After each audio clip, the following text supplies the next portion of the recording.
and I work at the Millicent Rogers Museum.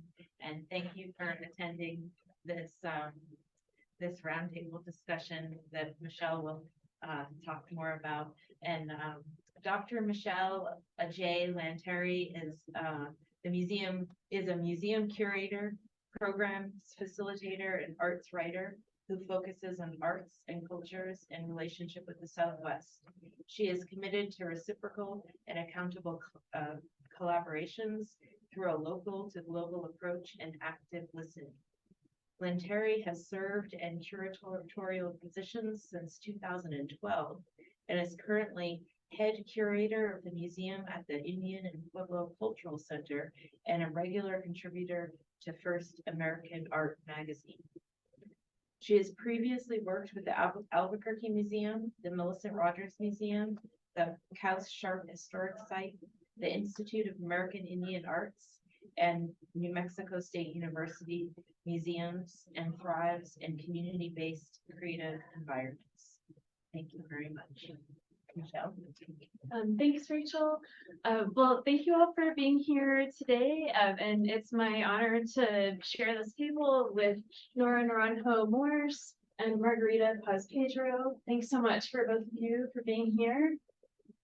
And I'd also like to honor the Tiwa speaking peoples on whose land we are.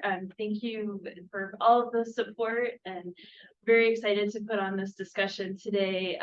This is part of our Around the Kitchen Table discussions, and we've really been thinking about with this exhibition, like what the kitchen table is about. Why is this so important? What is the glue of this kitchen table? And I think, so much of it is about coming back to it as a constant, that, life is messy and there's always a lot going on, and everybody's trying to, continue on with creative projects, as artists, as curators, and that a kitchen table continues to be a constant that people can come back to find those conversations and those common threads again and again. And so this is our second set of discussions that we're putting on today. And it's part of our exhibition here at the Millicent Rogers Museum called New Mexico Artists Around the Kitchen Table. That exhibition is supported by a National Endowment for the Arts grant. And so the exhibition and program series showcases the ways that artistic mentorship in families and social circles ground sustainable cycles of legacy and stability. So how do artistic practices ground your life? How does that kind of become this place that offers stability throughout different stages of your life, and especially through mentorship? And so this exhibition is on view here in Taos at the Millicent Rogers Museum through January 23rd. And it's been a real honor to be guest curator for this project. So I want to go ahead and introduce the artists. And so first here is Margarita Paz-Pedro, born in Albuquerque, raised in Las Cruces, and with family at Laguna Pueblo. Margarita Paz-Pedro has ties across New Mexico. Her multi-ethnic background, Mexican-American, Laguna Pueblo, and Santa Clara Pueblo, is core to her art making. She is a ceramic artist, a teacher, an organizer, and a muralist. And you'll see her different projects kind of all around New Mexico, so keep an eye out. She received her Bachelor of Fine Arts degree with an emphasis in ceramics in 2003 from the University of Colorado at Boulder. And she very recently received a Master of Fine Arts in Studio Arts, integrated practice from the Institute of American Indian Arts. She also earned a Master of Arts in Arts Education from the University of New Mexico. In Margarita's work, she looks at how knowledge is given and shared through connections, intersections, and merges of clay's connections. And here is Nora Naranjo Morse, an artist from Santa Clara Pueblo. She has worked in a number of mediums over the years, building an artistic arc that responds to the place she comes from as a Pueblo person, the land she has lived on, and the community that has culturally nurtured her. Nora works in her studio almost every day. She experiments with new materials and finds cultural inspiration from Pueblo teachings that move her forward as an artist and a human being. And when you're at different museums, look out for Nora's work too. She's in a lot of different collections.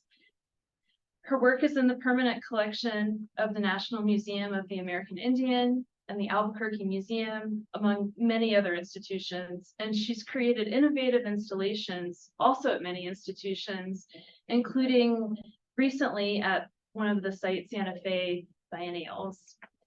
And so I'm really excited to be here with both of you, and I'm excited for your mentorship path that's taken place over the years. I'm going to go ahead and turn it over to you, and then I'll come back and we'll kind of get into a Q&A format. But thank you so much for being here. Thank you. Thank you, Michelle. I'm going to go ahead and start because there's a lot of information. So we've been working together. Margarita and I have been working together what, 2 years now? Yeah. Yeah, and it all started with this project called Gather that's been funded and supported by NDN out of North Dakota. And they were very supportive in my vision when I asked for a grant to help me explore basically the kinds of issues of the kitchen table idea, and how do we work with our community, how do we share information, and especially during a very challenging time in our community of COVID. I'm going to show you this picture. This is Gregoria Tafoya. This was taken around the 1940s, and she is digging clay in one of the clay spots in our community, Wingding. Stick a pin in this because this is about resourcefulness. Our community, the people that I come from, that we both come from, are real resourceful people. They knew their environment, they knew how to survive. And I think those aspects of our culture are really something that I am anchored to. So the next slide. Do I tell you the next slide? Yeah. Okay. All right, so stick a pin in Gregoria. This is another seemingly random image that I want to show you. This is a 1930s Depression era jewelry that was created during the Depression when a lot of the Pueblo people did not have enough money to buy silver or turquoise. So they started looking around in their environment and they started picking up plastic, old RPM records, plastic combs, toothbrushes, and incorporating into their jewelry ideas, which opened up this whole new genre of Pueblo jewelry making.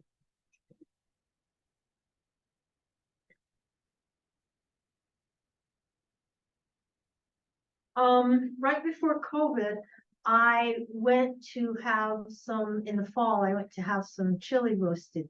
And while I was standing in line, I was noticing that there were a lot of burlap bags being used and being discarded almost immediately. I come to find out that a lot of these bags are filled with chili, green raw chili that's transported all over the Southwest into Colorado, some parts of Texas, and then the bags are just discarded. I started collecting them in places like this, and this is a very common sight in northern New Mexico. They're little like makeshift food stands. I don't know really. Well, they sell all kinds of stuff, but primarily chili. So I started going up and down the Rio Grande, looking for burlap bags in places like stands like this. Okay.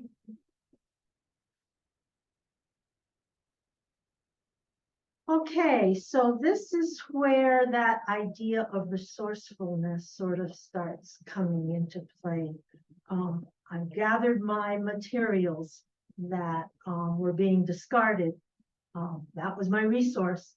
And my impetus for continuing this, even though I didn't really have a design or some grandiose art plan, I just knew that what I was doing was saving the burlap. And so once I collected a whole lot, I decided, well, I better start doing something with this. COVID hit and we were all in isolation. And so during that time, I had plenty of time to start experimenting with, on the left-hand side, the burlap that became different colors. I was starting to understand my material, very similar to the way the Pueblo people do, using plastic and incorporating it into their work. I was trying to figure out how to use burlap and make it something that I could really articulate the kind of experience I was going through as a contemporary Pueblo woman, thinking about environment, thinking about how we consume and discard at such a rapid rate. I was looking at all of these layered ideas about how I use material and what I do with it during this time of COVID.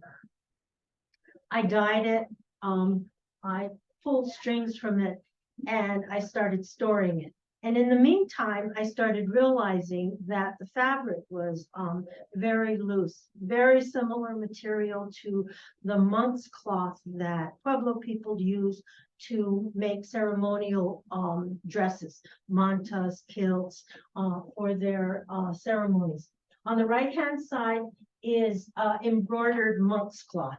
And there are very few people in the Pueblos who still make these incredible ceremonial clothing. And since I was not a sewer at that point, I needed to find somebody who was going to show me how to sew on really loose material. Okay. Luckily for me, in my community, there are two people who are just masters at it. Luis Cotto was one of them, and Dolly Nykrug, Naranjo Nykrug was the other. So then the project started taking on a life of its own. I needed help because I didn't really know what I was doing with the sewing aspect of this. And because the elders in my community were willing to share their information with me, I started developing relationships with all of these other people who were helping me through the process of sewing these sculptures that are made out of recycled material that are in this exhibit. They're very large. One of them is like 19 feet from head to toe. They're sitting and they're lying down, and they're made out of plastic wire that I've found in our communities. Because this is such a big project, and NDN was very supportive of helping me fulfill my dream, I thought, oh, well, that should be part of the project Gather that NDN is funding. So because of that, I started looking to people in my community who might want to have their own idea of what they'd like to articulate through their materials or their craft or their gift. So we started gathering all of these people. And in a sense, we became like this art posse that traveled to different places. Santa Fe, we started collaborating with a co-project, and we also started collaborating with the Institute of American Indian Arts, where we worked with elders as well as teachers and students from the Institute. Okay. You can see that, yeah. You can see at one point we even had a children's printing workshop. And so this project Gather was moving into this whole realm that just surprised the heck out of me, and that made me very excited because more people were becoming involved. And we were sharing information, and we were helping each other to find different aspects of what we wanted to make, and also how to make it. And that became the whole theme of Gather. Okay. That's when I met Margarita. She was suggested by Mario Caro at the Institute of American Indian Arts, where she was in the Masters of Fine Arts program. And so this idea that came from how our people are resourceful, this idea that came from how we look at our materials and what we give to one another and how we share as a community really was the core of Gather. And so in Gather, I spent a whole year working with different people like Margarita.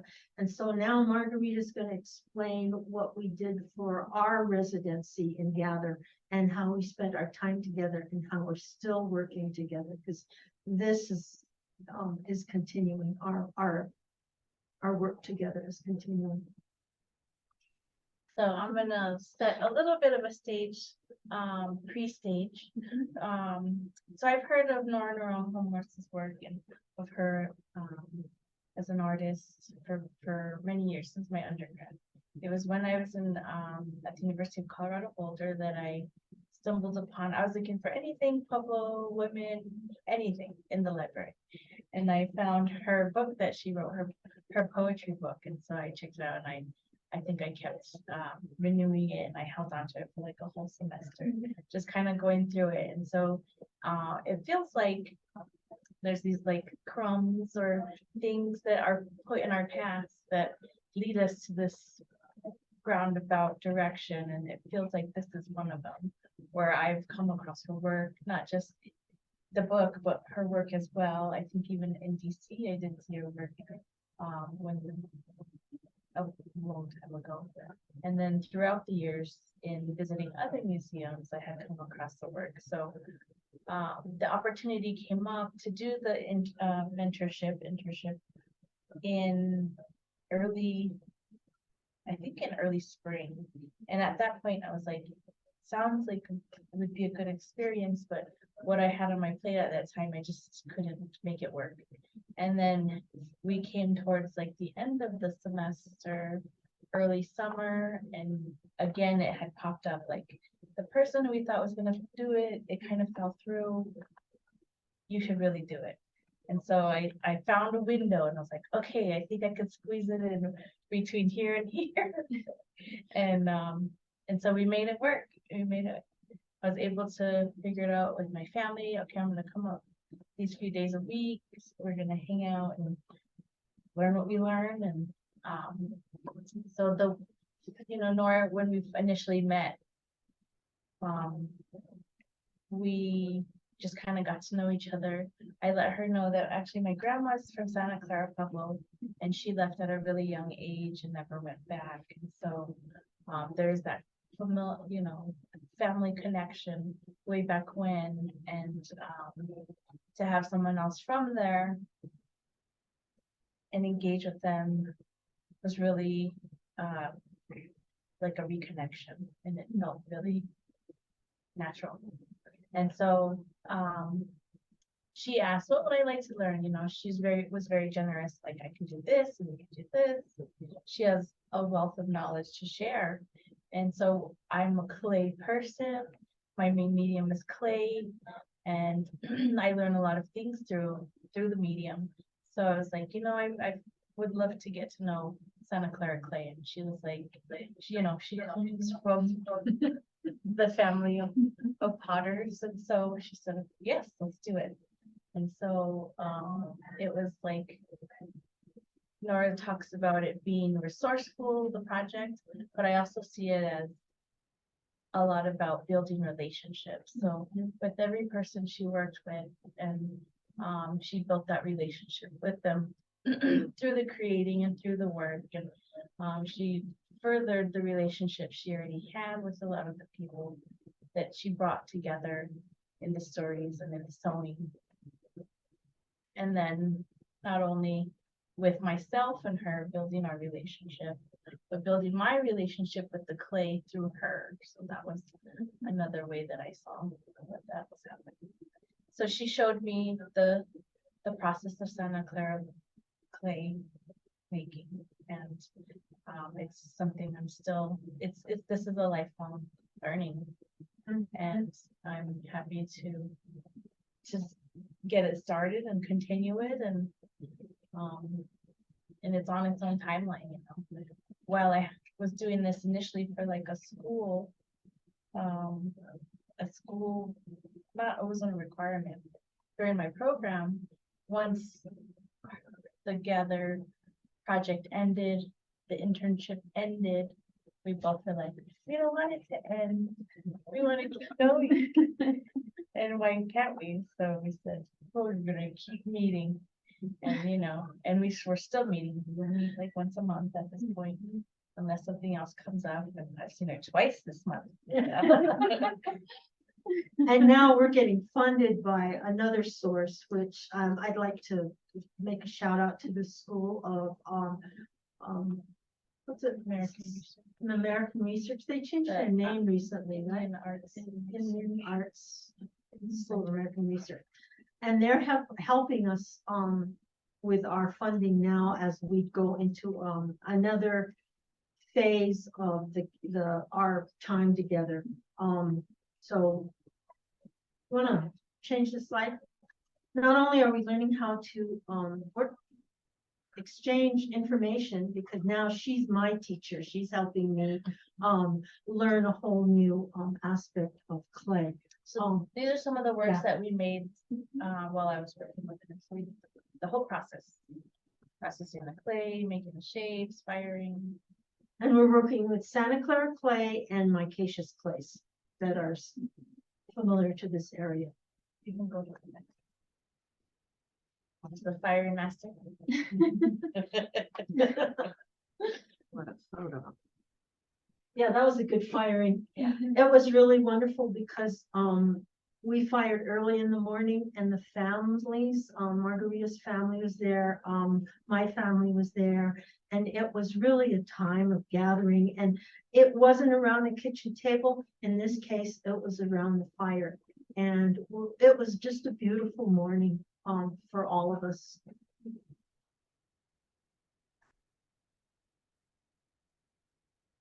So this is an example of my MFA show and how I incorporated those works into my final thesis exhibition. So it has to do with the materiality of clay, many clays that kind of inform how I live my life, how I see the future, past, currently. It also talks about the transfer of knowledge, how it's given and shared, and it can be through the medium, it can be through relationships, and there's also like architecture and the hands on there, so there's a whole lot. So this is the next experimentation that we've been working on more recently. I've been putting image transfers on my clay, whether they're my personal images or from archives or from my partner's photography.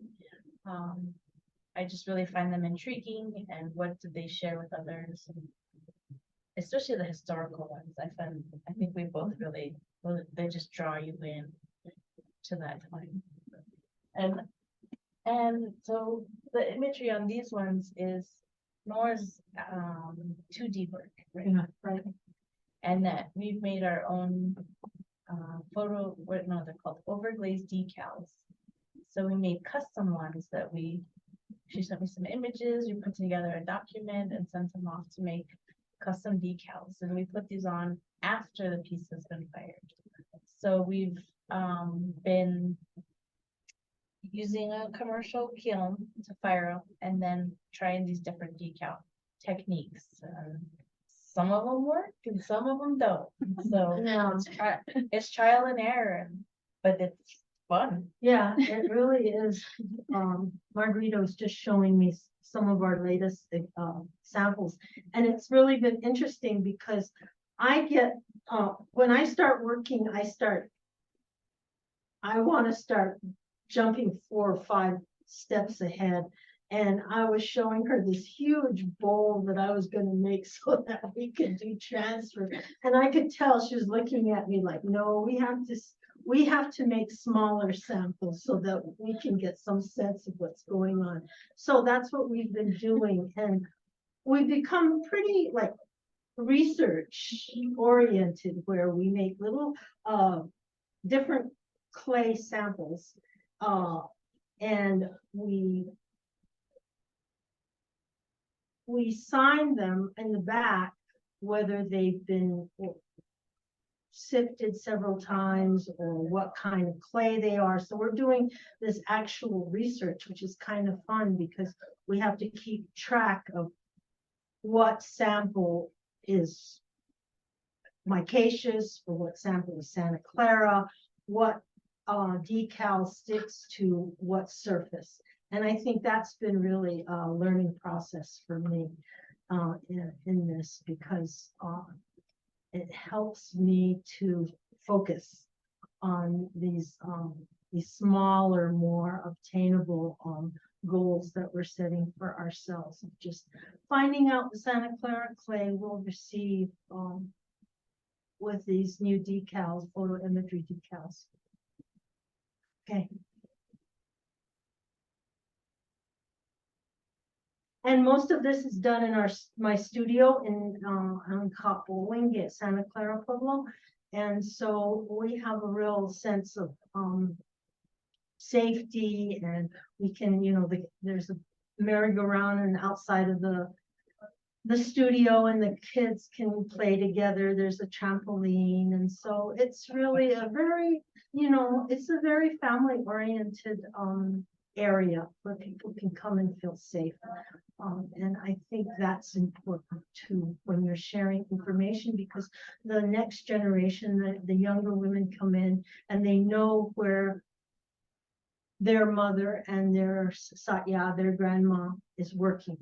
And so they from there they can go out and go to the trampoline or play under the tree. But then they come back and they have this sense that this is where we're sharing information and we're communicating our culture to one another and to the next generation.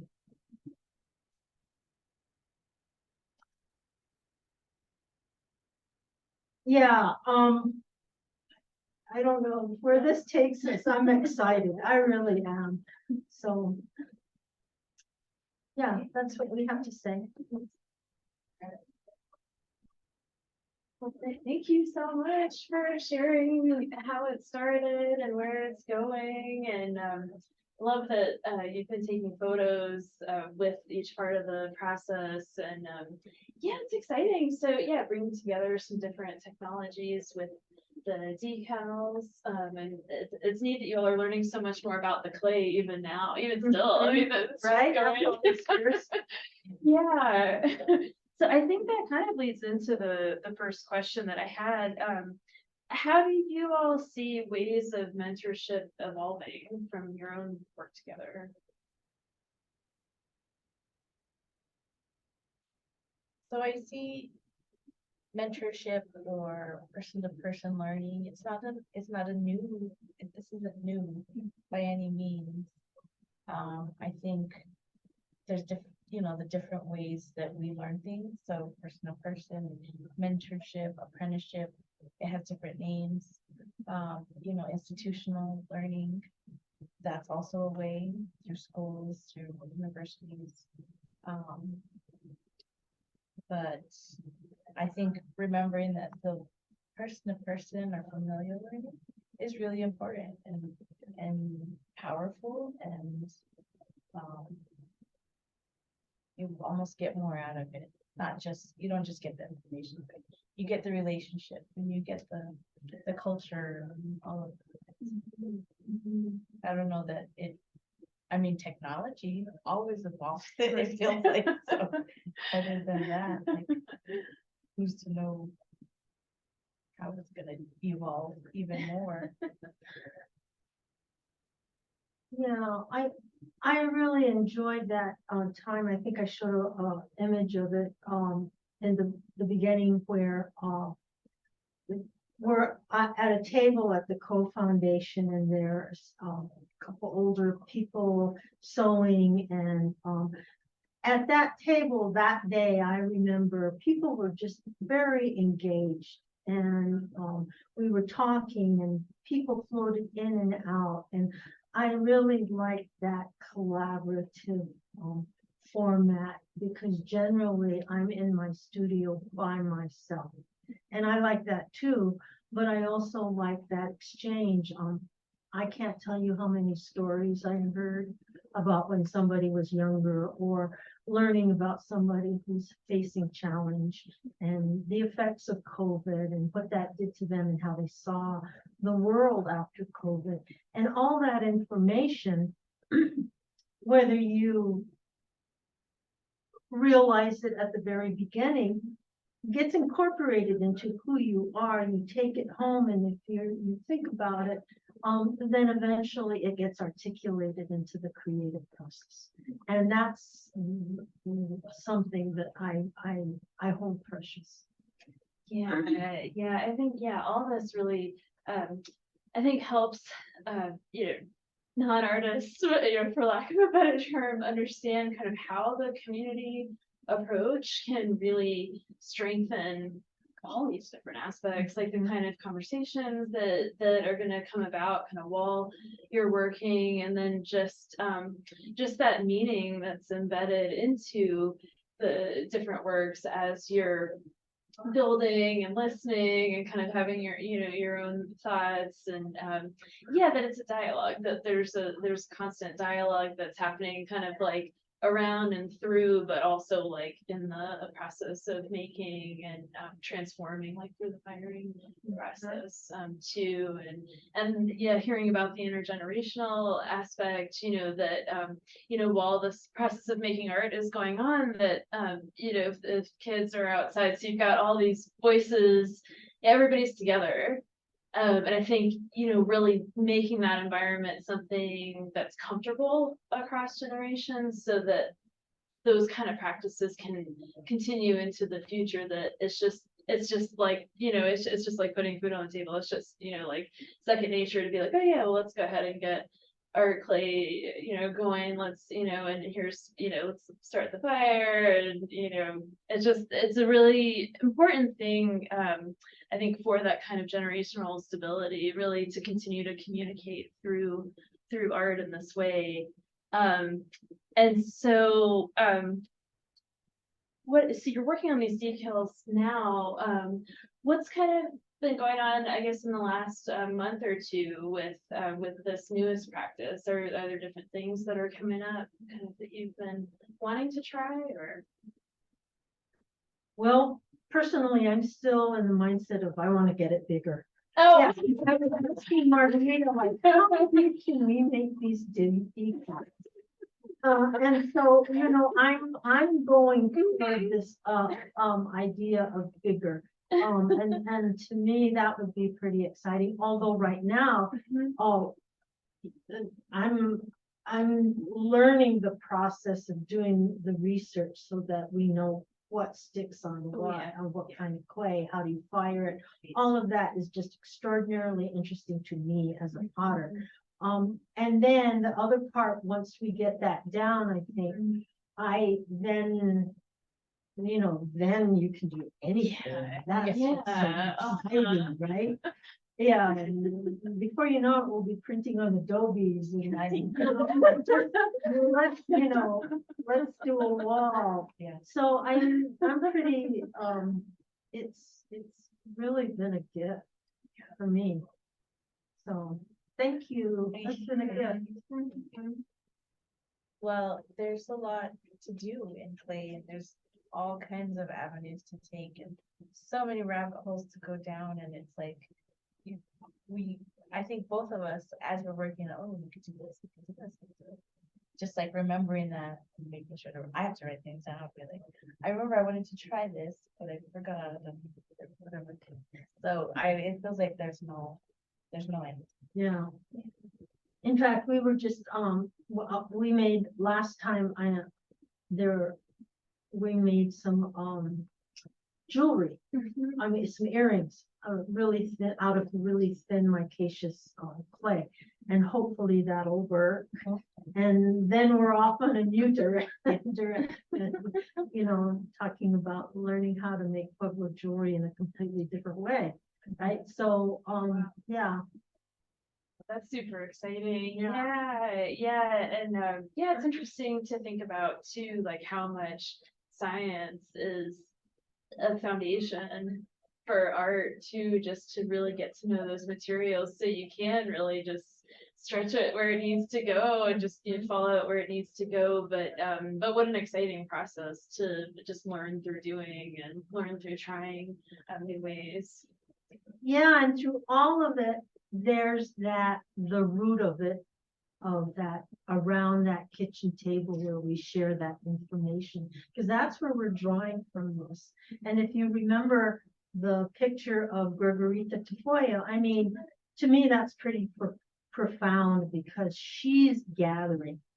And she's gathering her material because she's going to be articulating who she is as a Pueblo woman. And that's basically what we're doing now. And you know, the approach of it is very different, but there's that foundation, there's that root of it. Yeah, it's thrilling. And the kitchen table, kind of how that came about is just so many Pueblo artists, so many of you all talk about the table, and it's kind of come up over the years just in different interviews that I had read or listened to. And then just kind of thinking like, okay, there's something really that is the fabric that's going between all these different community members. And so, yeah, just, kind of thinking about the conversations that can come about in a museum setting too. It's been a real journey to work with you all on this project and see how we can bring the kitchen table here and just see where that takes us. So thank you for everything with the project. Thank you. You're welcome. Yeah, so I think we're getting close to time. We've got a little bit of time. Are there any audience questions, either online or in the museum? I'm looking. I had to turn off the share so I could look, but it doesn't look like anybody's asked a question yet. But now's the time. There's a few people watching. Oh, good. So if anybody out there in the internet has a question, you can ask it in the chat. I was wondering something. How did you first learn about the decals initially? So I do wheel thrown functional work as well. I use different clays, stoneware, porcelain, and I've seen them out there. And I finally purchased them and was like, let's see how these work. And they're surprisingly really, really easy to use. It's just like a third firing that you do with my other work. This one is like the second there. So is it something you send the image off and it comes back as a decal? They have a bunch of preset images, and so I didn't realize you could do custom until I was like really looking more into it and what kind of images they had. And the ones they have are, they're okay, but it's not like what we were really wanting to do. Yeah. We're more of like, we want our own design there. Yeah, that was the big thing. Once we found out that we could do our own, then so yeah, it's a website, and I think a couple of decal folks do that as an option, and I believe it's a special printer that just makes these decals that it has like an iron and a flux, and it helps at a certain temperature. When it's fired on, it sticks to the ceramic work. and what we're finding out is that the micaceous clay, which is generally have that mica flex, it needs to be sifted several times so that it's smooth, because the surface needs to be smooth for the decal to stick. And so now that's what we're basically researching, right? And we polish the pottery so that there's a slick surface. And so what we're finding out is how to approach the decals and how they will stick to the surface and what surface is that. And so far, Santa Clara slip, red slip and polish holds it. And so does the mica that's sifted quite a bit and then just polished. That's incredible. That's like a new wave for both kinds of pottery. Yeah, That's incredible. I'm so excited. Wow. Wow. Yeah, lots to look forward to. Yeah, and that ability to bring together imagery in that way. Yeah, the photographic or even like drawn design. That opens a lot of doors. That's exciting. And then with this image on the right hand side, I did a monotype print, and then I basically how would you describe that? I scanned it smaller, right? And so it was small enough to fit on a decal to fit on a smaller plate sample. We did get a question from the internet from Linda Ho, who asks, are there themes you would like to address in your work, patterns, animals, symbols?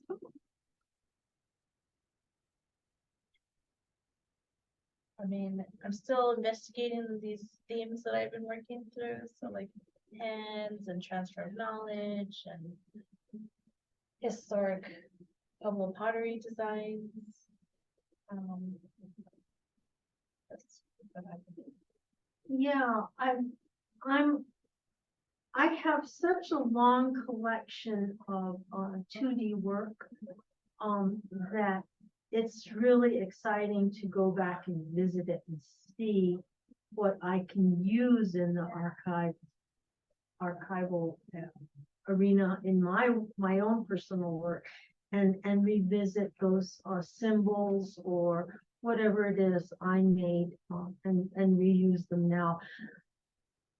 I think I can say that I'm really into reusing my work, always going back to look at it and bringing it with me as I move forward in my creative trajectory.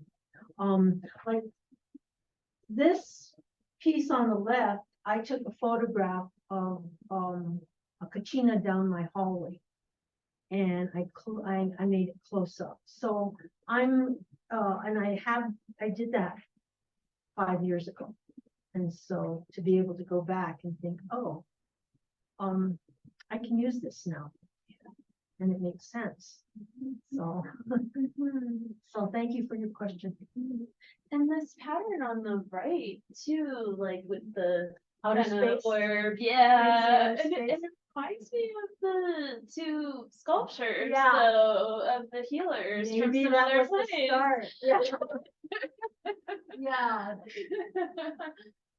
Yeah, it's nice to see those connections and reuse across media too, because that's another really strong foundation of art practice, is kind of looking at everything supporting the next project and that it's all still available, like the journey continues. Mhm. And that's the fun too, because you don't know what, like when I started these big sculptures, I had no clue that I was gonna make them or that they would be so big. Or that there's gonna be certain. And that they were gonna be big, and that I eventually would have to knock down one of my studio walls to build French doors. Yeah, I mean, it's all been such a big surprise. Yeah, and they're holding great space in the gallery too. So really exciting. This exhibition here in Taos, it's 2 galleries large. And so Nora's to burlap and wire sculptures are sharing a gallery with Margarita's clay and Adobe installation, and then Nora's relative Benny is on a video talking about his experiences as a Pueblo man, and so there's just a lot of dialogue that's happening in this shared space between you two and with Benny too. Yeah.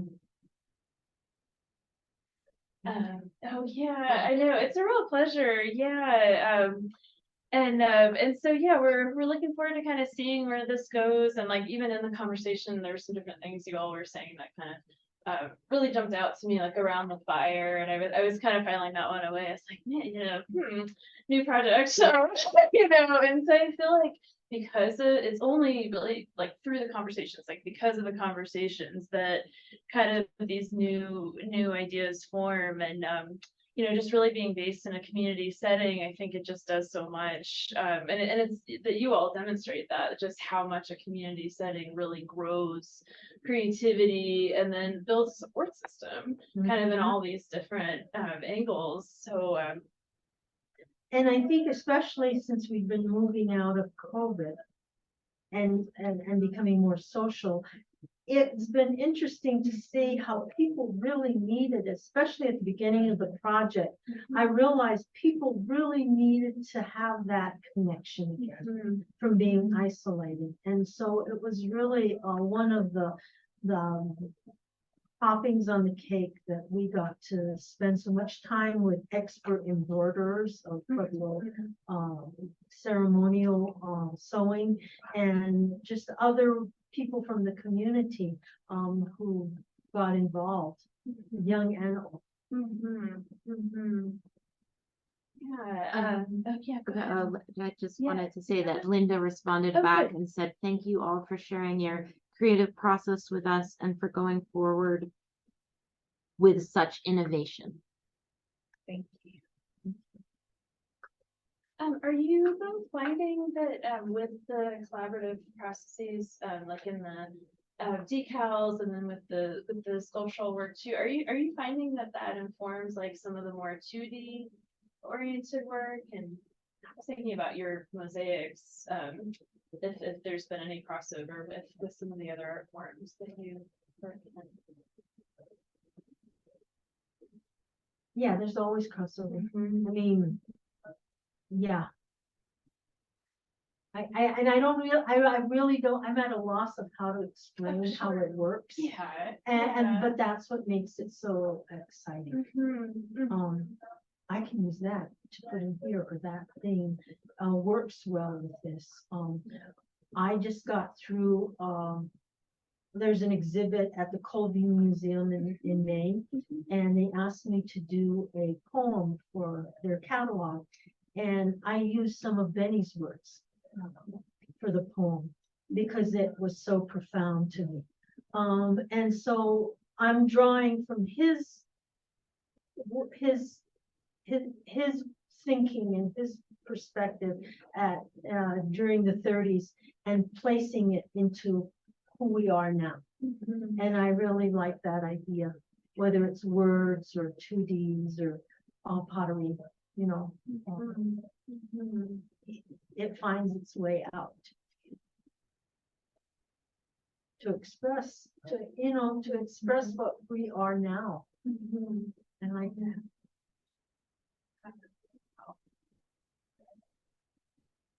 I did just incorporate some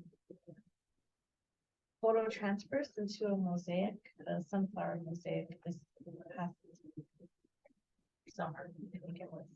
So it's showing, again, the hands, and they're in the center, and where the seeds go was the way to share, like seeds being grown and knowledge being shared in that way. It came out, it's the first one I have ever done with the mosaic before, and it came out really cool, and I want to do that more. Plus, we're making jewelry. Yes. Jewelers. Right, like, yeah. That's great though, to be able to, and then the ability to carry it with you all the time in that way too. It's really exciting. Well, we'll keep an eye out for your new work, and thank you so much for all of this, and wishing both of you really well with the next steps of your journey together. Thank you. You're welcome. Thank you all for being here, and please visit the exhibition if you can. It's going to be here in Taos through January 23rd. So thanks again for all of your support, and have a wonderful day.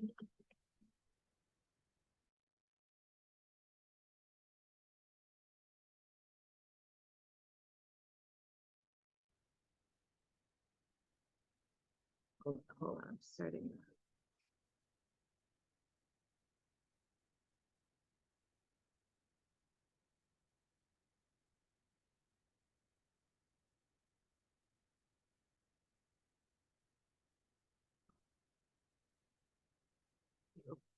Two, three, go. Wait, hold on, wait. Just kidding. We're going.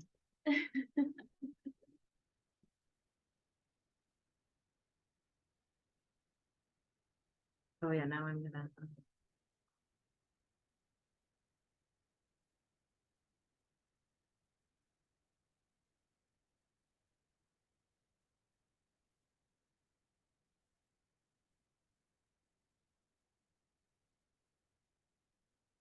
Hello, everybody.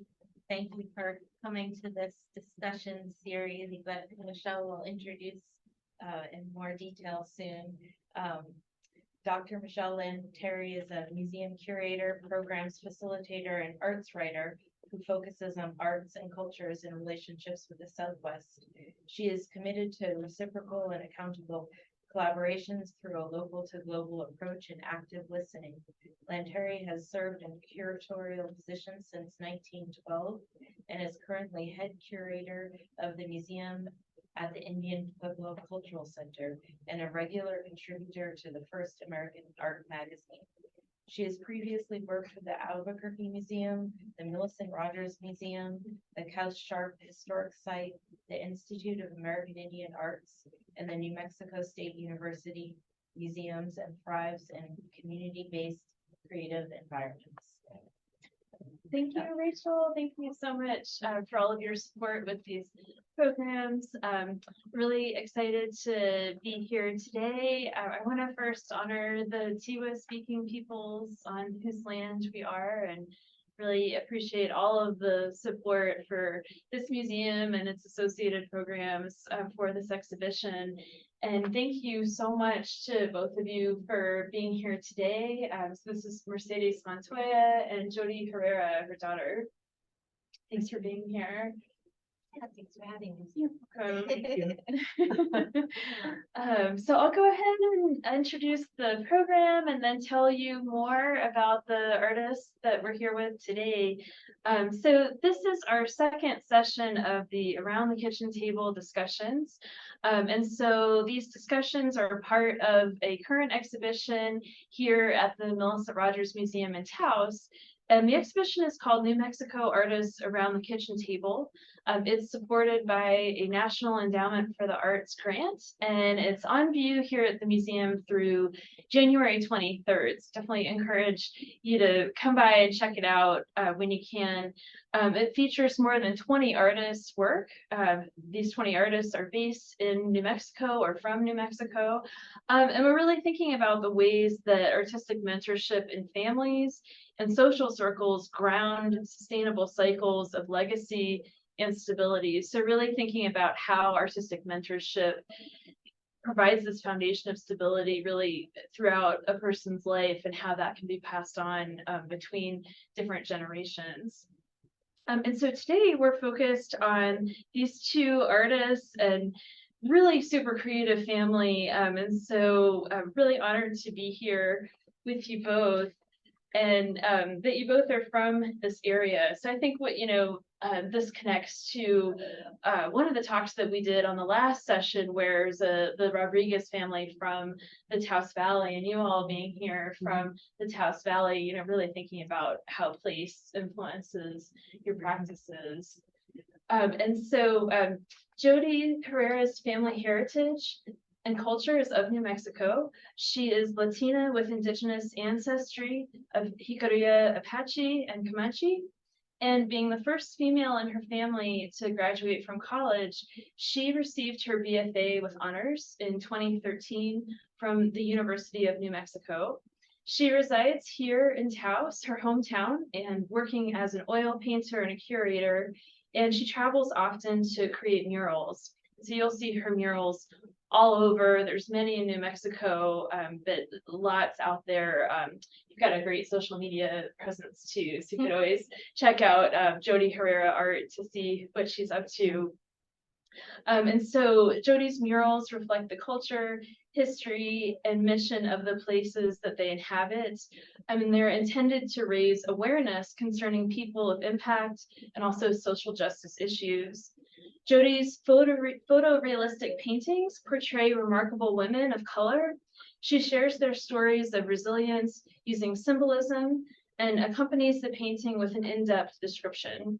Jodie is also the founder of Women Across Borders, and for this project, she works with refugee and immigrant women to create paintings that illustrate their personal journeys. And Herrera has permanent art at the Smithsonian and has been featured in many museums throughout the Southwest. And during the last 3 years that she lived in Albuquerque, she was awarded Best Artist of the Year by the Albuquerque magazine. So thanks for being here today. Thank you for having me. You're welcome. And Mercedes Montoya, so this is mother to Jodie and also Jessica Herrera, whose work is included in the show. Mercedes is based here in Taos, and she began making jewelry in the early 1990s when she had a women's clothing boutique on Bed Street. And so most of her work is one of a kind, and she uses sterling silver and sometimes gold in her creations. She's showing her work in Taos here at the Millicent Rogers Museum and also at La Tierra Mineral Gallery, Marigolds, and also the Taos Ceramic Center. Thanks for being here. Thanks for having me. You've just done it all. I mean, this is incredible with having a boutique here previously. Oh my gosh. Well, it's really wonderful to be here with you both. And we wanted to give a shout out to Jessica Herrera. It's her birthday today, December 17th. So happy birthday, Jessica. Yeah. And Jessica is an amazing jewelry artist, and she also, as part of our opening weekend events, she performed flamenco and danced here at the museum, and collaborated with a couple of flamenco guitarists. So she's been a really central part of this project as well. And she is missed. Yeah, she's incredible. And I just feel like the three of y'all really, you know, there's a lot of dialogue between your work, that there's a lot of like common threads that bring together an empowerment of women in the arts, and especially here from northern New Mexico. We do a lot of collaboration and exchange ideas. Different things. Yeah. Help each other with different aspects. Yeah, all of our work is kind of, yeah, we all influence each other. Yeah.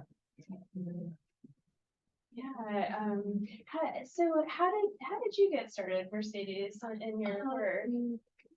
I think, well, when I came, I had a shop, and I think I got interested in jewelry because they sell jewelry, and that's and people wanted certain style. I knew what my customers wanted, but every jeweler out there, and I used to buy from local jewelers, they have their own style. And so a friend finally told me, well, just make your own, you know, so that's how I started. I self-taught. Oh, gosh. Got a couple of books and Everything two was- pieces of equipment. That's incredible. And like long before YouTube, like long before you could, look up a video to like learn Oh, how that to was- use a torch or Oh, something. yeah. Yeah.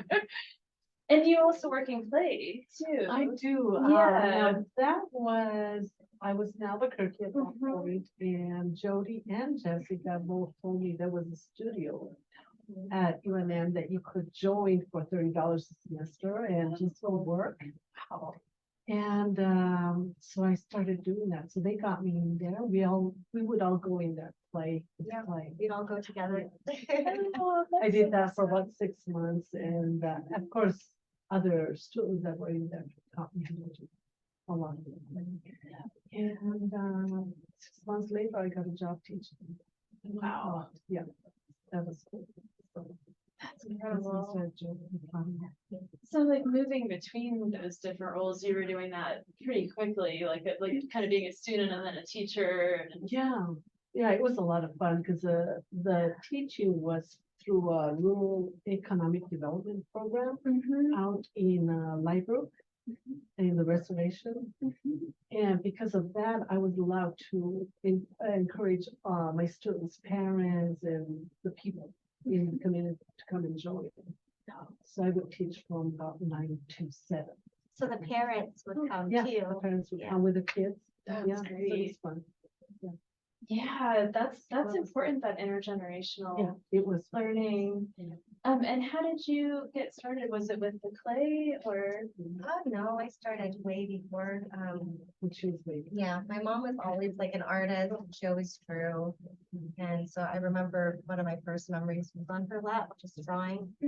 And then we even had like a room in our family home that I used to draw on the walls, and she used to let me, and so that was technically my first Oh mural. my gosh. Right at home. Yeah. Yeah.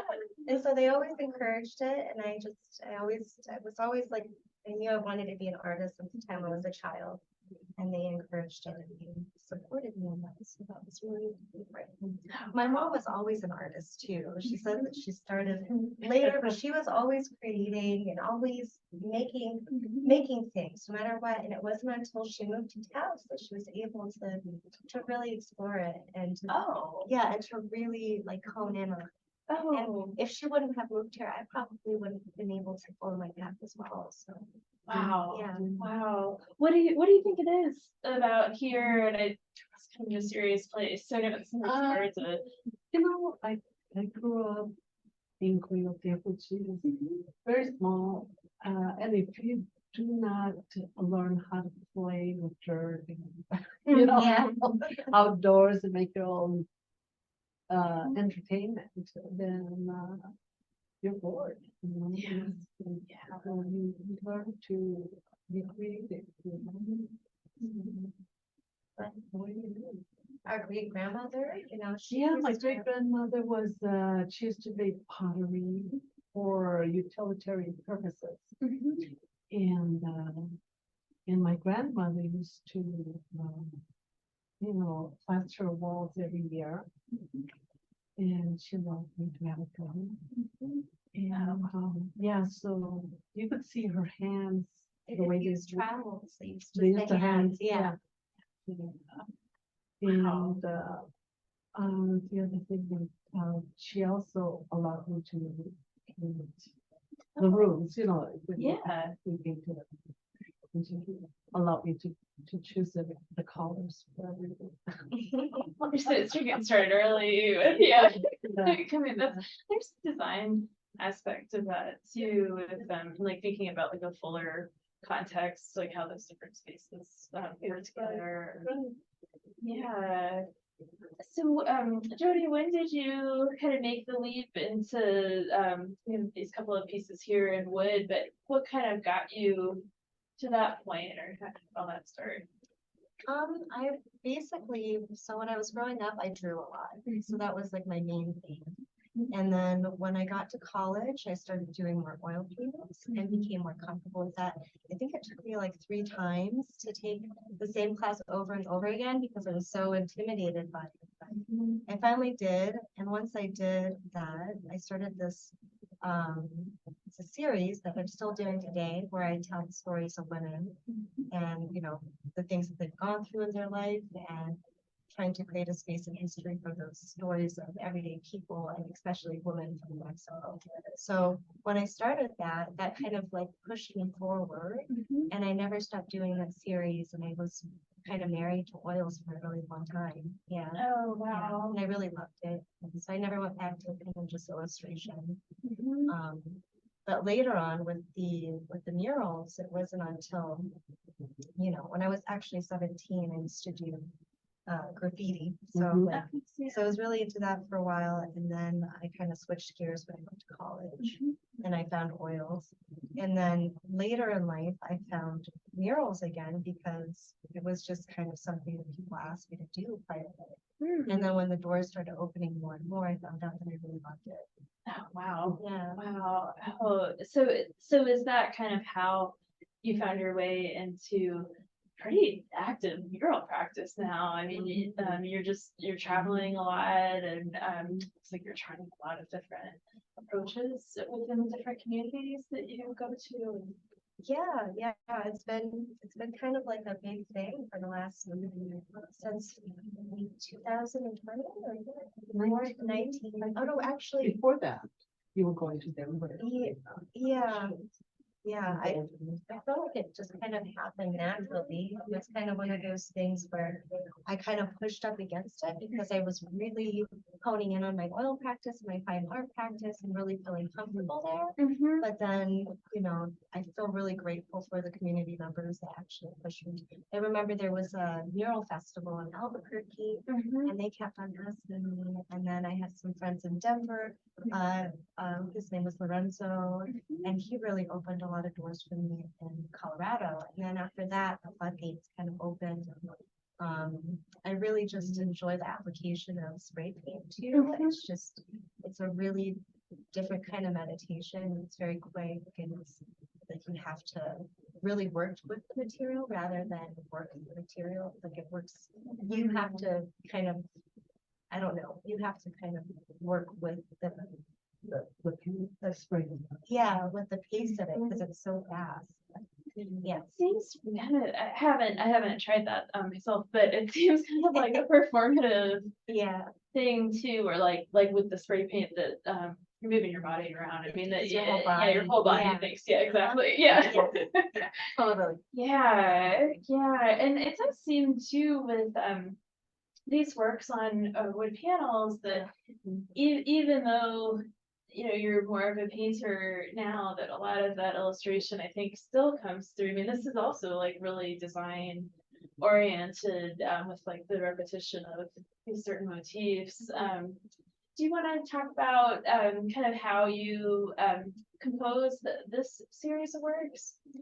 Yeah, so basically it's kind of a very personal, long process. So I work with these women from start to finish. So usually like at this point in time, it's like women that have seen my series, and they have a story that they're really wanting to tell, to share, to influence other women, to be a source of inspiration, right? So, but before I would just have a conversation and somebody would maybe inspire me.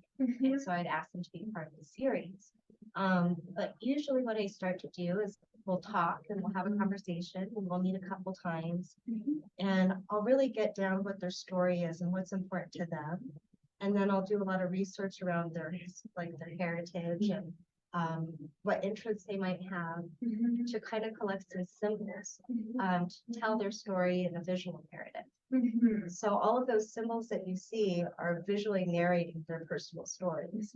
And I'll do a write at the assistant, so you can actually tell which each symbol is, and who they are as a person, and goes into depth about it. But usually after that, we'll have a photo session, and we'll do a photography session. And then I'll start to paint. I'll finally get to that point where I start to paint. And that usually takes a really long time. So, but it's all worth it. Yeah, and so this work that we've been looking at for a little while, this is here on view at the Melissa Rogers Museum, and this one is called Hope.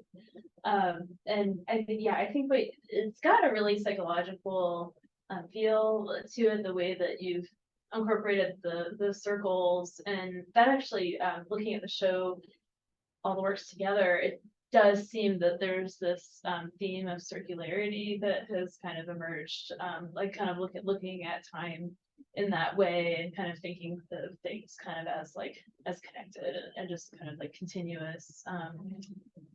So we're really honored to be able to show this work. And then could you go to the next slide? And then this is one kind of a different technique, and so I understood that you had done a couple of these kind of with this more like cutout technology for the graphics.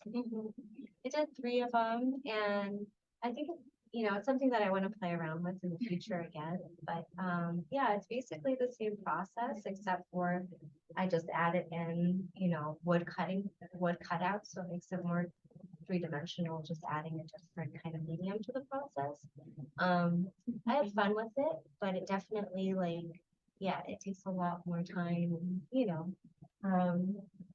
but it was a lot of fun. But usually all of them, like I said, all of the symbols in there, they tell a story, and I think that's really important, just because we need to be able to share these things to help one another, especially women to women. Definitely. Yeah, with this demonstration of empowerment, like through your work and in that spirit of collaboration with the different people that you focus on. And this is neat too, just in terms of the graphics, like forming a fabric. So also kind of thinking about like this wearing of experience. And this one's really hopeful. I think the palette does something where it's very inspiring. It kind of shows like it kind of shows you like a pathway that's like starting to form sort of around her, and kind of like new thoughts kind of coming off of her. Lightheartedness. Yeah, lightheartedness. Yeah. Yeah. Can we go to the next slide?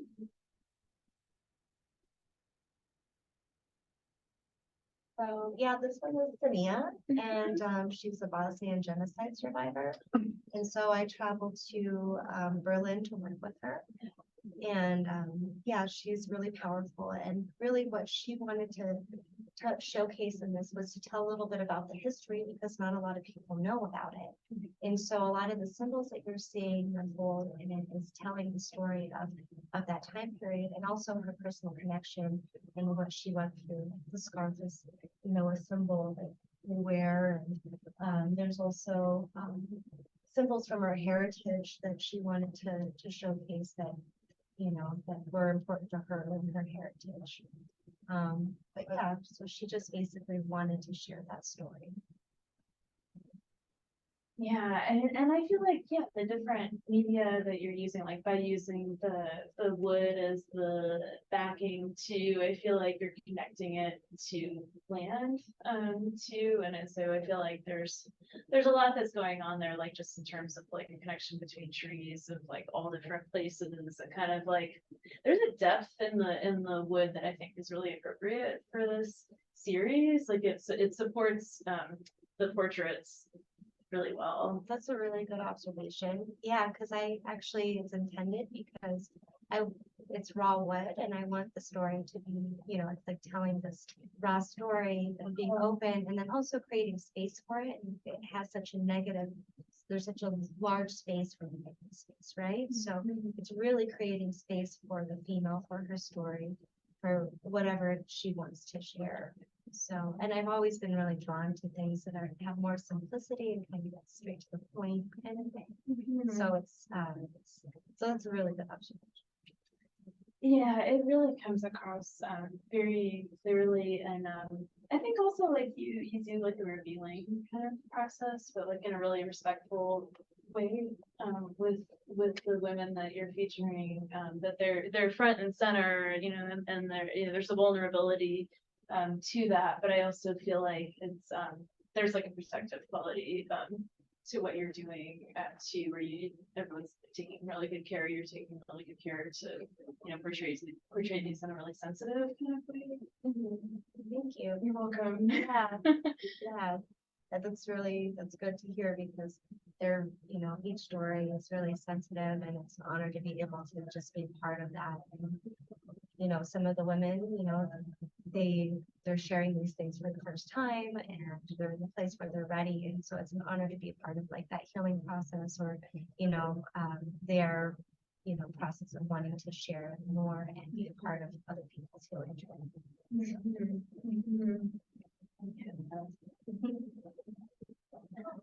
Do the works inspire you in different ways? What you're saying, Jodie, too? I've always been inspired by it. She's always been incredibly focused on the work, which is, I think as an artist, it's one of the hardest things to do is stay focused on something that's really, art, because you have to be very self-motivated to do art. And her symbolism is very great. Yeah, because it's in so much. So I use a lot of her symbolism. We'll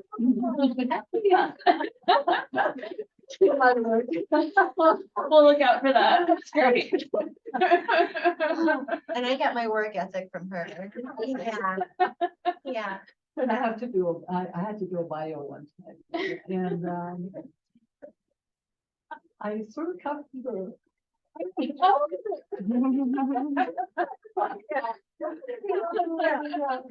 like to do that. She just wants to make the word. She can't be bothered with the other stuff. Yeah. I called her up and I told her I'm seeing you. Go ahead. Focus on creating the stuff. Yeah. You're a good influence. She's my best influence. I feel like. You're mine. Can we go to the next slide? I think this is another work on wood then. Yeah. Yeah, this one is it's called Crown and it's very different from the series. It was actually I painted it during the pandemic, so I didn't have a chance to work with other people. So I was trying to not paint myself, and so you can see the face is a little bit rendered a little bit differently, but I ended up anyways just painting it. Yourself? Yeah, pretty much, kind of, yeah. But basically it's telling the story of I got really sick during that time. I got really sick and we thought it was COVID. It wasn't COVID. It was allergic meningitis. Yeah. An allergy. Yeah. And I started to hallucinate because it was they put you in the state where you can hallucinate for some reason. And so I was seeing a lot of things and I was going through a heartbreak. There was a lot of things going on. So I was just constantly during that time meditating. Like for 2 weeks, I just straight up, I couldn't do anything else. I was just really focused on that.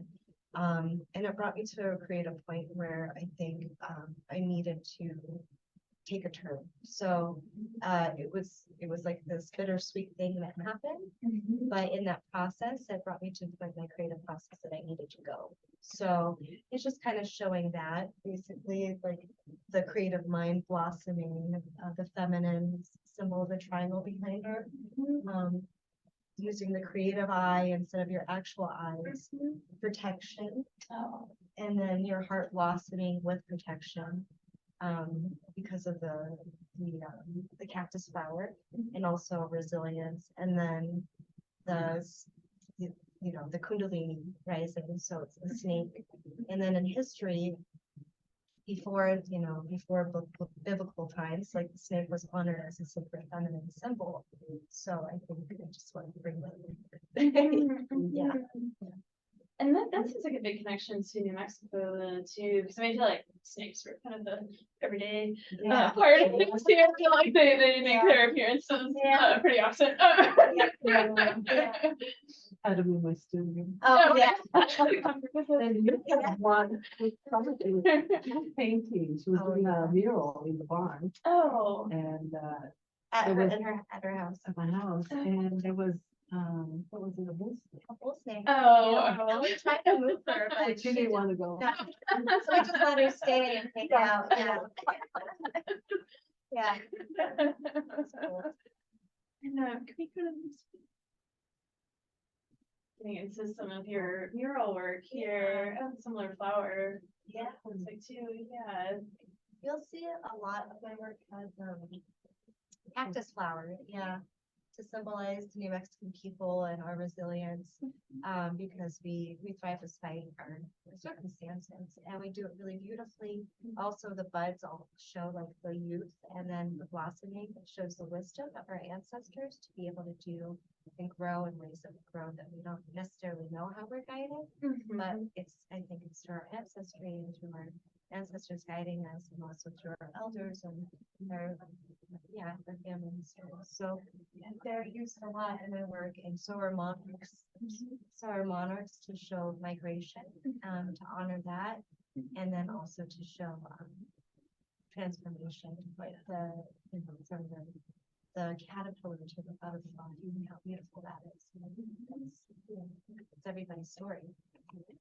Yeah, right, that change, that course of change, through life, yeah, and especially as artists too, that just how you start and then how things kind of continue to morph into new, ways of existing, and this jump from, wood and the other materials that you use to structures, that's really exciting too.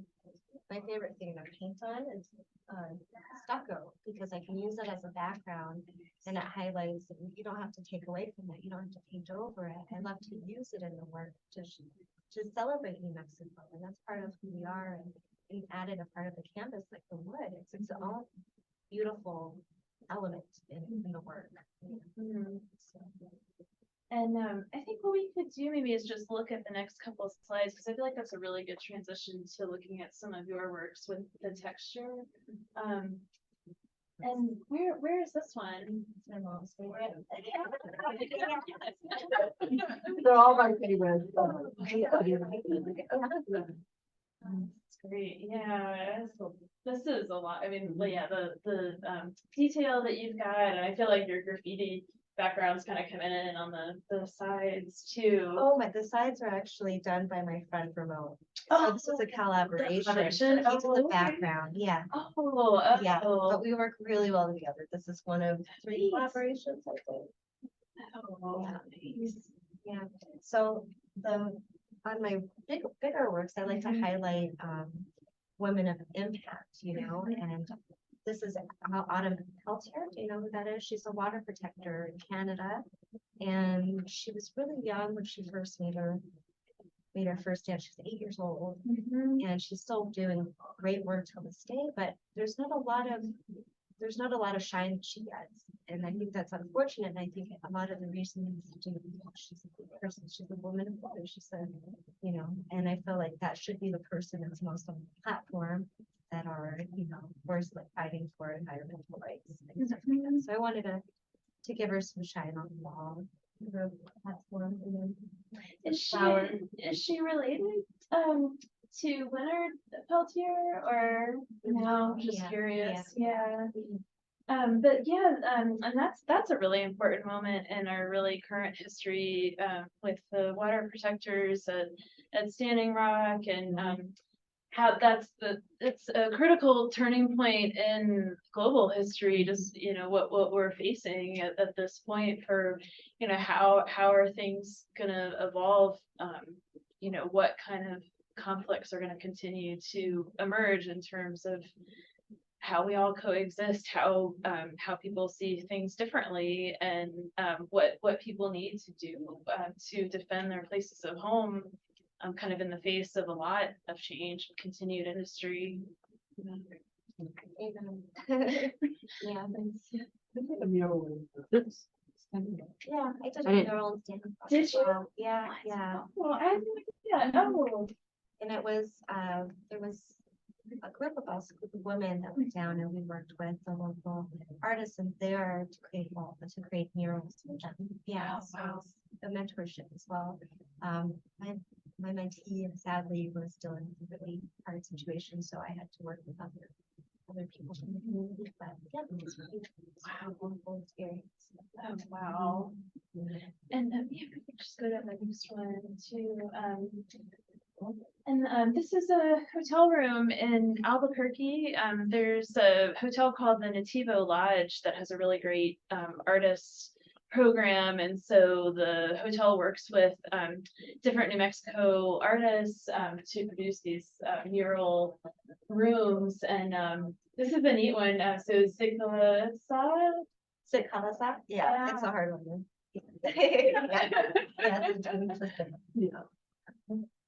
Yeah, so she's basically, she's a very important person in history just to know about. She was, an opera singer as well as other performative arts. And she wanted to spread the word of how Native Americans were being, their heritage and everything was being stolen away from them. And so she gained a platform first, and then she utilized her popularity to educate people about that, about just about assimilation and stealing away the culture, like the oppression and colonization. And so she's just a really important character to just let people understand if they don't know who she is or what it is. So yeah, to provide that kind of introduction to people that might not know her. And so maybe we can just kind of look at the next couple of slides kind of quickly and then get into the jewelry slides. Just a couple more of Jodie's works. Okay, and so kind of like going back to that moment, Jodie, when you said that the stucco really inspires you, I feel like we see that in your work, Mercedes, with just how much texture you like to employ. And I mean, I feel like it really reflects New Mexico. I feel like we see New Mexico and we look at your jewelry. you do your own articulation. Yeah, I taught myself how to make jewelry on books, with books, and then later on, a few years, maybe 10, 15 years ago, I started taking some classes and workshops, and of course the internet is, you can just find everything on the internet, Yeah. And how do you see your process like with like choosing the stone and kind of coming up with the shapes? So I work very intuitively. I don't, most designers draw the design first. If I do that, then it's done. I won't make it. I won't make that for the product. So what I do is I just, I pretty much, sometimes the stone will tell me what the piece is gonna be. And sometimes I have ideas of the middle, what I wanna, the design I wanna. Yeah, you hear that across history too, with like stones kind of telling people like what they want to be, and like clay kind of telling people what they want to be. Right. I mean, the shape of a stone, like those stones right there, those are raw rubies from Pakistan. And I really like raw stones. And I don't get a chance to work with too many of them, but when I do, I really enjoy it. I think we can go to the next one. Oh, and this group of works you can see here at the museum too, and then the exhibition. That's a searchlight, and I believe that comes from Africa. And the gold is a beautiful gold, but I bought that stone about 10 years ago. My friend made it. Wow. Yeah. And can we go to the next? So you can really start to see that you've got this big visual language that you're working with. Yeah, now was inspired by Jodie's work. Oh, wow. Oh. It's you know, it's more of a woman symbol Mhm, mhm. with and the garnets are really more of a balanced balance. Mhm, mhm. Yeah, I can totally. Yeah. No. It's funny that she thinks that I influenced her, but she's the reason why I feel so strong and wanted to like show strong women in my work is because of my mom. Yeah. It's so true. Everybody that knows her knows that she's the badass. Oh, Mhm. It's true. Yeah, most definitely. Yeah, no, and I think that like in these works kind of again and again, it's like that power to create and like especially as women and women identifying that just that creative core. And I feel like this necklace does that. And it's nice to see it at this angle too. I do feel I'm feeling good about looking at your works with photography because I feel like that's helping us kind of like see some of the angles and you pointing out those garnets like that, like that's a really key part of this work. So I think, you know, hearing it from the artist's perspective, like there's just nothing like that. Kind of hearing it from, you know, your creative process and kind of how you like to explain it. and sometimes I don't know what it is until maybe weeks after, you know, but it symbolizes, you know what I mean? When you work intuitively, you don't necessarily know the meaning of anything. I kind of like that one. I'm trying to learn from that. Yeah. Evan. It's I probably the thing that I struggle with the most is trying to work with intuitive things instead of you know from the outside. Kind of allowing the material to kind of find its form and just kind of let it do its thing and like be comfortable with that. And that's difficult though. It's very difficult. Letting go. Right. There's some trial and error involved. And you know, I say that, but I mean like trial and error is what the whole creative process is about, just with learning and kind of finding new forms like through those experiments. I mean, gotta do it. I think I might pause this for a minute and just see, do we have any questions in the audience, either in person here or online? Yeah, please. I thought I heard a Georgia O'Keeffe story. Oh.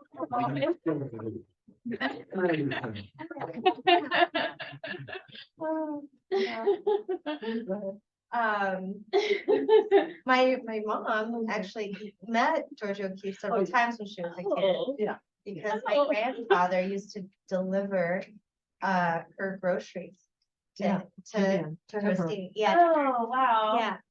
But that was before he was married.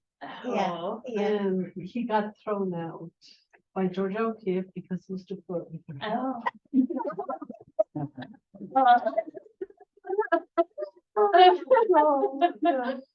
Yes.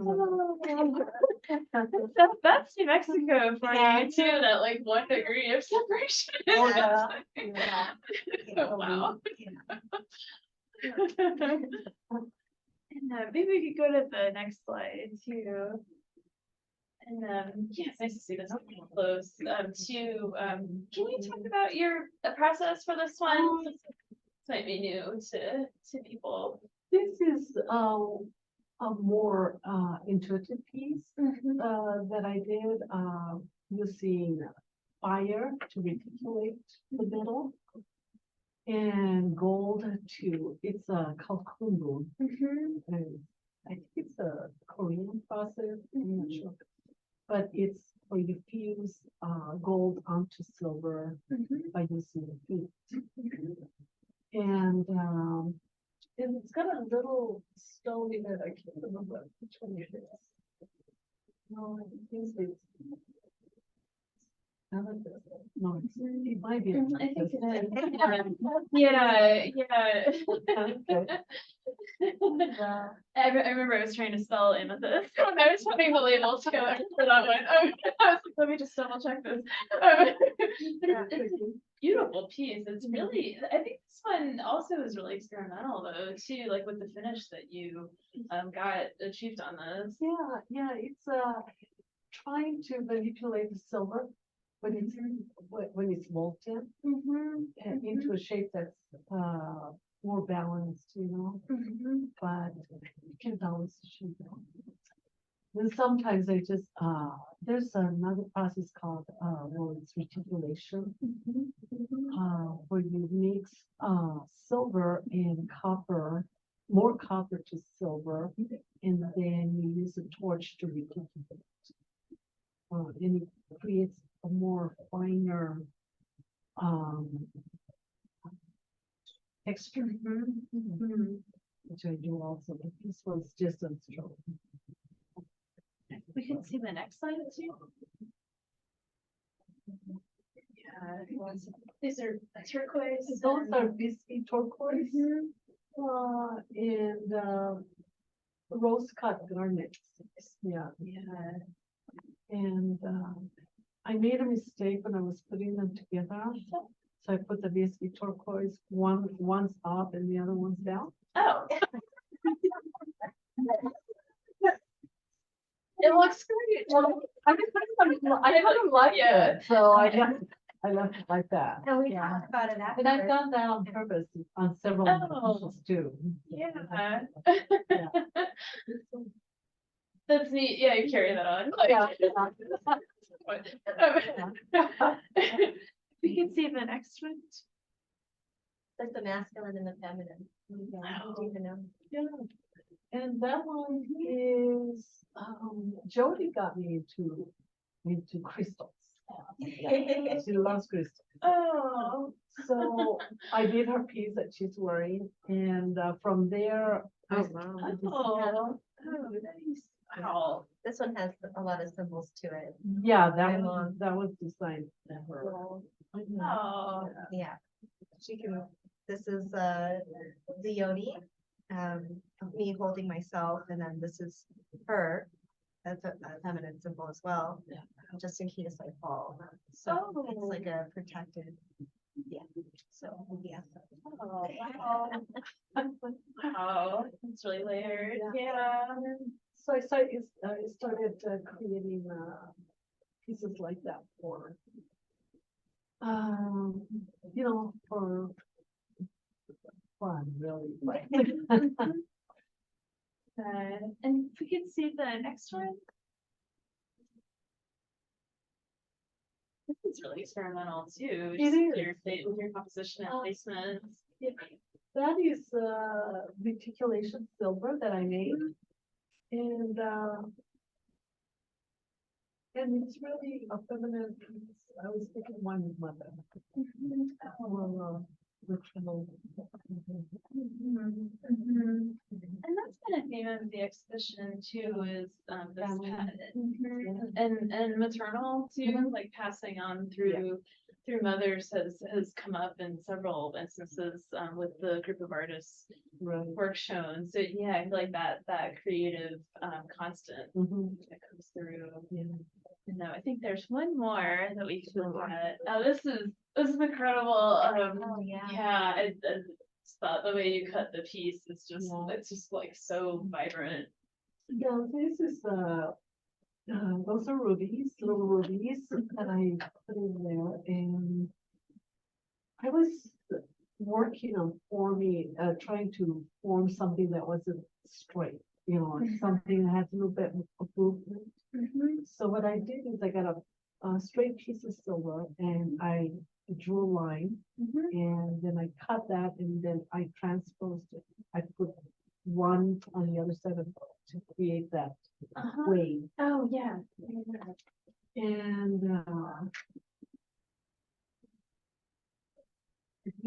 what else it means. I had it with the waves. I just wanted to. Yeah, I feel like the different choices that you make Yeah. with the turquoise and the rubies and the garnets, like those seem to be pretty grounded, like palette-wise, color Yeah. palette-wise, like in New Mexico, what we see with the earth tones and just that constant of the turquoise and some of the other pieces. But I mean, I feel like also with the river, like we know the river's there, and Yeah. it's kind of like in the back of our That's minds all true, the time. that comes in a lot, in the work. Constant. Yeah. And we find a lot of rubies here. Oh, I'm not rubies, garnet. Garnets. Oh, Garnets, yeah. There's Yeah. a lot of garnets around here. Oh, Very, wow. very tiny. Oh, wow. Yeah. There's Okay. Are there any questions online or? Not, I don't believe so. Well, I want to thank you both. But so there's 2 more much. pictures. Oh, 2 more. Oh, right. Sorry, your play. Your play. What would you like to say about the process of some of these? Yeah. the process, this is hand built. Okay. And so, Oh, wow. you know, Yeah. it's all hand built. Mm-hmm. And Jodie, of course, inspired me to do that lab. She, I did several, about 3 of them for her, and then I did that one for, you know, for the. But I really like the process of working on the clay and showing the natural materials.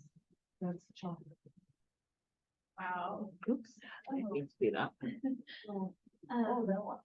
Yeah, I wasn't sure about the time period on this one, but this is recent. this is still recent. Yeah. This is so central. I'm sort of regressing back to hand built things Oh, from throwing on the wheel. oh. So these are these? This I hand Hand built. built. Not all of them. Oh, okay. But the front ones, this one's in the They bottom. look like part. it. Yeah. And that one copy's hand built. Oh my gosh. And the other Wow. one's a. Wow. But I'm kind of enjoying the hand building process. Yeah.